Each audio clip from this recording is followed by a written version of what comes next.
Yeah, take a look. You know, can you tell what's happening in the video from there?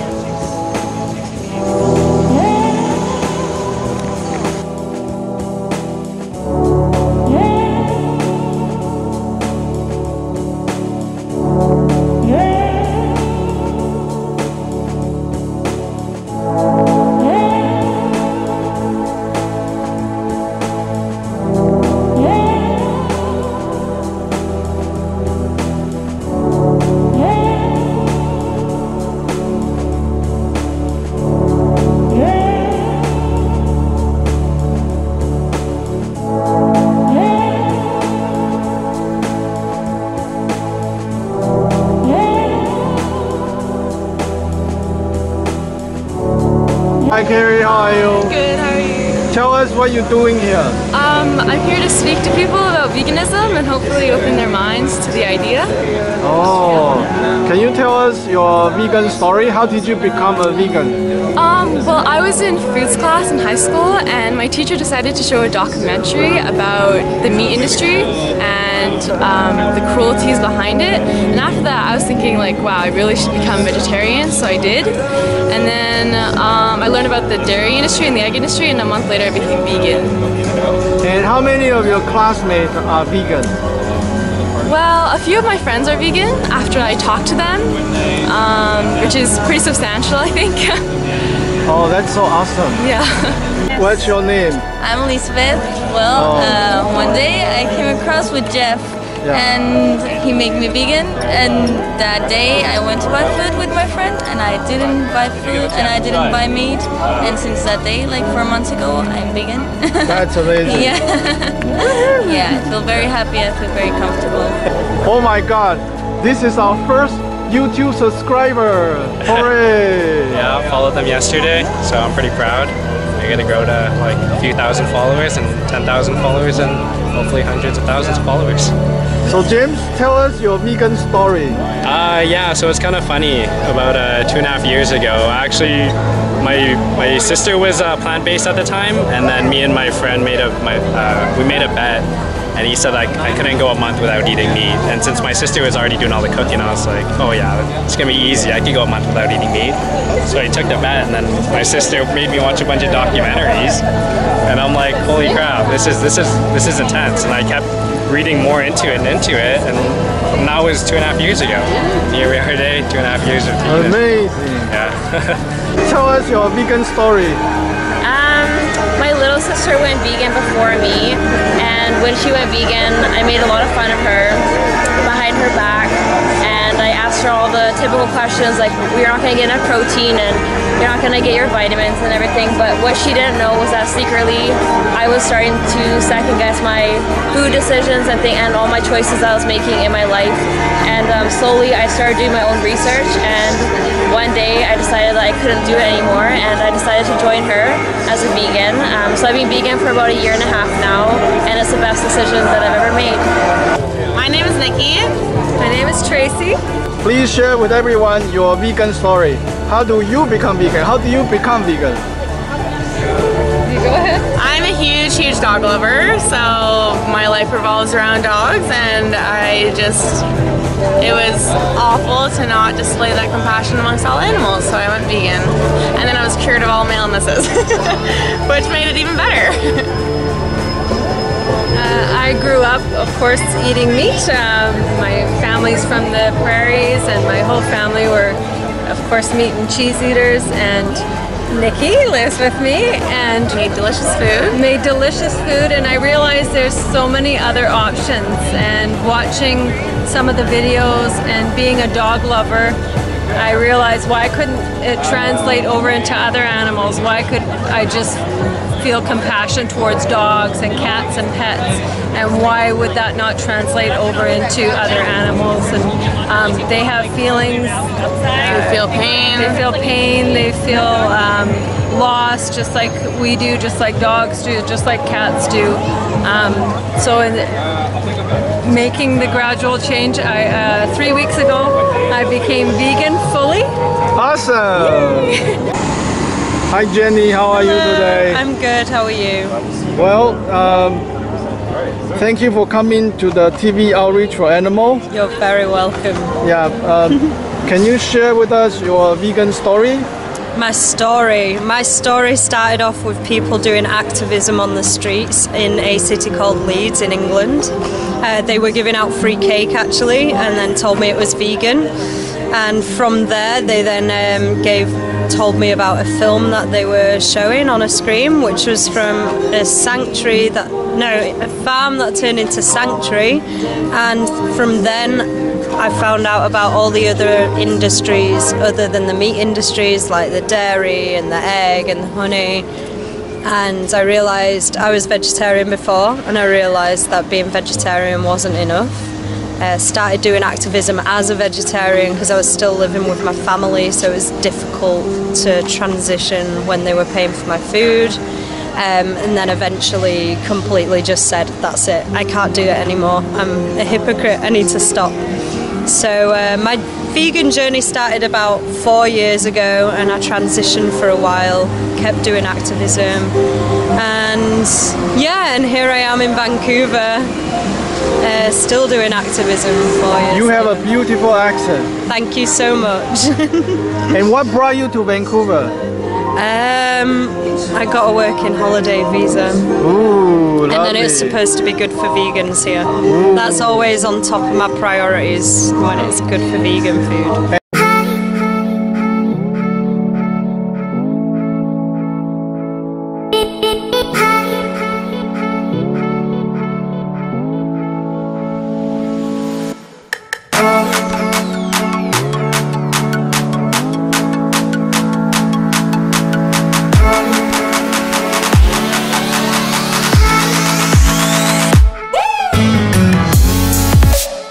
First benefit, you don't have to kill any animals, of course, you live a more compassionate life.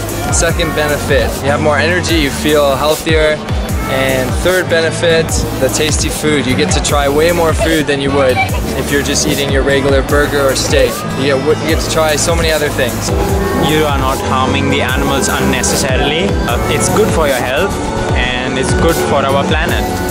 A clean conscience, not contributing to suffering anymore, feeling good on the inside. Oh, okay. You get friends like this? Exactly. I don't even need another 2 benefits. Look at this guy. That's right. Exactly. It's the community. You get to hang out with other awesome people. Obviously, we know that the main 3, it's for your health. It's to help the environment. It's for the animals. But yeah, that's the best one I've heard. New vegan friends. Yeah. The best for me personally has been sleep. I sleep better. I sleep longer. I actually need less sleep. I have more energy all the time. I used to suffer from bad sleep for years.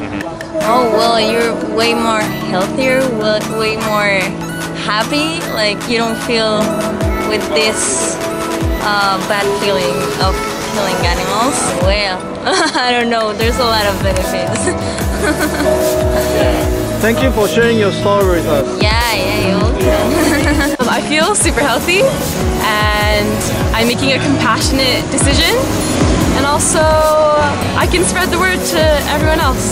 Well, definitely has to do with being more of a compassionate person. You just feel better about yourself, and then there's the health benefits where you're eating more plant-based foods and it's just better for your health, and then obviously the environmental reasons where you want to be good to the planet, good to the animals, all that stuff. Just the 3 main ones, the 3 biggies.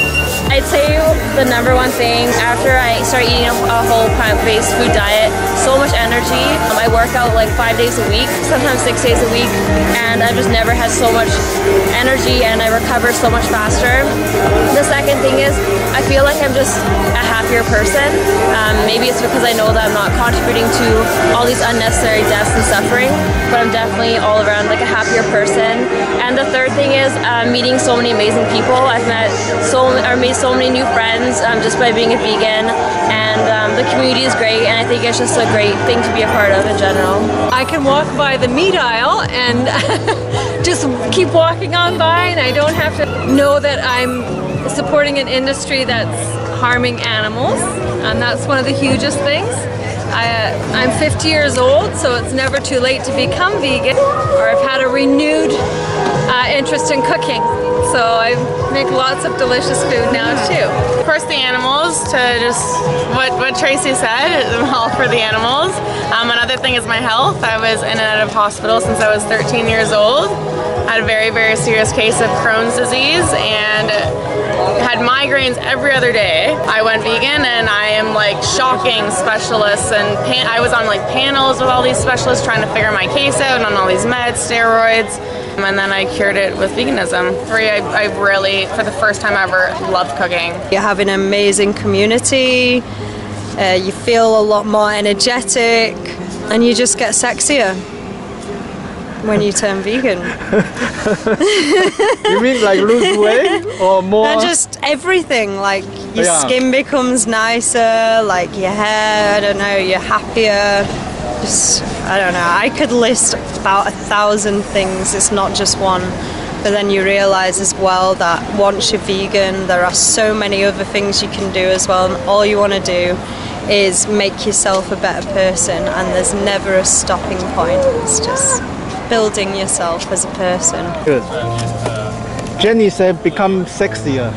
Oh, sexier, yeah. Yeah, sure, why not? Do you feel you become sexier? Well, I always thought I was sexy, but I cannot be a good judge of that. You should ask either a gay man or a heterosexual female if they find me sexy. Do we become sexier by being vegan? Yes. Who writes these questions? Jenny. Yeah, I mean, Jenny. Yeah, look at us. I think most of us. Jenny said we become sexier. Most of us started at 0 and we're still 0, so Yeah. I don't know yet. We're still waiting on that one. Yeah, you decide. Become sexier after they become vegan. Yes, of course, of course. Do vegan become sexier? Always. Always. And you become sexier when you become vegan. And it's never too late. I'm 50 And she's sexy. so don't give that excuse, it's never too late. Yeah.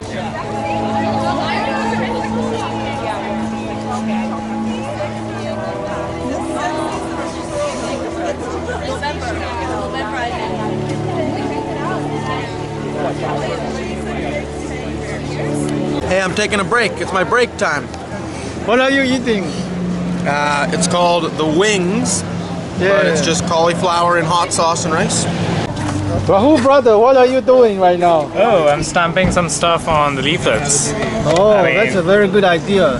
There's nutrition information, there's environmental awareness, there's Earthlings, which is, I think, they call it the vegan maker. Yeah. But if you don't have time for 2 hours to sit through that horrific piece of filmmaking, then there's 10 Million Lives. That's a 4-minute version. I consider that to be a 4-minute version of Earthlings. And how did you make this stamp? Oh, I went to Staples. My handwriting is pretty bad, so I used to write on these leaflets and people complained that my handwriting sucks. So I was like, you know what, if I have a stamp, I can like quickly make a simple device do my job. And that's what I'm doing. I'm stamping this with the information. And it's much faster that way. Oh, you are very intelligent.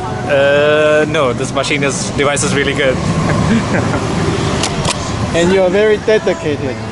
Oh yeah, I'm doing this with all the passion I have. It's going in there. It's going in the ink. Amazing. Can you kind of tell us your secret technique? How to do well at conversation with people that walk by? One, like always be friendly and nice. Yeah, you kind of have to have a couple of opening questions. So the questions I like to ask are, hey, do you know what this demonstration is all about? Have you ever seen video footage like this before? What do you think about it? Open questions. Yeah, open questions. And then I might ask a question like, do you think you could ever do this to an animal? And inevitably, the answer is no. And so then the follow-up question to that is, do you think there's any meaningful difference between whether we do this to an animal ourselves or rather pay someone else to do this for us when we purchase animal products? And the answer you always get is, well, no, to the animal, it's the same thing. Because people are inherently compassionate. Nobody wants to hurt animals. The tip I would give is just do it. So use a lot of questions. Yeah, Socratic method. Ask questions, people don't like to be told what to think, so you ask them questions and then they'll tell you what you otherwise would have told them. So basically, we have to use more of our ear. Ask a question, use our ear. Yes, yeah, exactly. And then when do you tell? The things that I tell people, like I tell them, like, I might say like, yeah, you're a pretty compassionate person. Like I can tell clearly, like you find the video disturbing and that tells me that you're compassionate. So I want to give them something. And it's not hard because it's true. Because people don't want to feel judged. Just like you or I, we don't like to feel judged. So if you give them something, which is a true statement, that they're compassionate people, that they're opposed to animal cruelty, it helps a lot. Have a less defensive conversation. Okay, and for people that come in here, volunteer for the first time, what 3 tips you'll give them? Well, one, you can just follow somebody and listen in on the conversations. Just prepare like 1 or 2 questions and just jump into it and just see where it goes. And just do it a couple of times, and the more you do it, the more comfortable you get. Observation, jump in, using question. And what happens if people just ignore you, they keep walking away? I get rejected a ton. Like I'll ask a question to somebody and they'll keep walking and completely ignore me. That's fine. I'll just move on and talk to somebody who's a bit more interested. Okay, thanks for your tips. You're welcome. Liberation BC was putting on an event called Animal Advocacy Camp, and that year one of the guest speakers was the Director of Investigations for Mercy for Animals Canada. And so she said, hey Jeff, I think you would make a good undercover investigator. And I said, hell no. I've seen undercover videos before. There's no way I could do it. I'm too sensitive. I would be terrible at it. I can't do it. But after thinking about it for a couple weeks, letting the idea bounce around in my head, I discovered that, you know what, I think I really do want to do this. Obtain employment at the farm or slaughterhouse, and then just document the conditions and what's going on around you. That must have been traumatizing. Twyla Francois, the former Director of Investigations for MFA Canada, gave me a spiel about the enormous impact that investigations have, and yeah, and then that was that. So I signed up, and the rest is history. Wow. And Chris, your suit has air conditioning unit inside? Yeah, that's right. Yeah, it's actually very, very good. Also, yeah, it's the Iron Man suit, so yeah, there's fans inside. It's all kinds of stuff. Yeah. So. Actually, it's quite simple. People stop here, they look at the footage, they become emotional. Yeah, exactly. And anytime people become emotional, we can make change. Exactly. And we just need to stand right next to them and talk with them, and then boom. Yeah. Like volunteer here, I see many people cry and they go, oh, I want to go vegan. So it feels very satisfactory that you give your time and then you see you're making a change to the world. Yeah. So this is why we are here, and we need more volunteers. This is an awesome activity. Yeah.